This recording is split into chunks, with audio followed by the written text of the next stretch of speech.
There's a lot of institutional knowledge. I think that's especially useful for me as a first co-op going into the workforce because my mentors, my managers, even my peers, they had a good idea of what the next step needed to be, and they knew how to teach those next steps to me.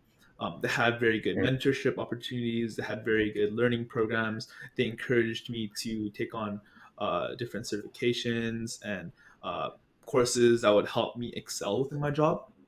The infrastructure, the knowledge infrastructure was already there. And I think that's something that I really appreciate about my time at Deloitte. Tell me a little bit about how one qubit was different in that sense. Yeah, so with one qubit, in contrast to there already being information architecture and infrastructure, sorry, I think within my second week, I built an onboarding guide for new employees. So literally, that's like the opposite situation, right? Whereas at Deloitte, I was following a beaten path. In one qubit, I found just a barely blazed path that I was able to, lay down stones. Um, Mm, very different experience. But again, I think one of the core differences as a result of one qubit being growth versus Deloitte being mature is that I was able to apply my creativity in different ways. So at Deloitte, mm, if I had to be creative, it meant optimizing, being more efficient, solving the problem a little bit faster.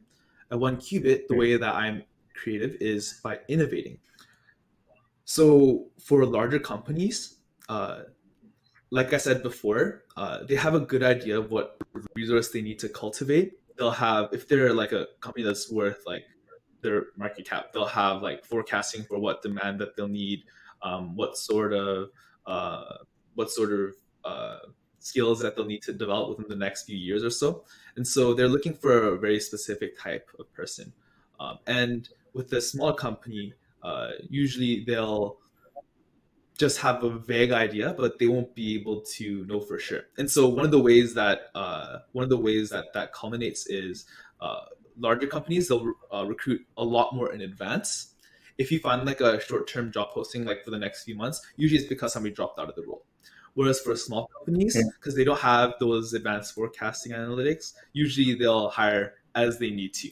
And so if you're like coming up against your work term deadline, then you'll probably have better luck with smaller companies postings. But you also have a chance with larger companies postings. Again, this is a rule of thumb.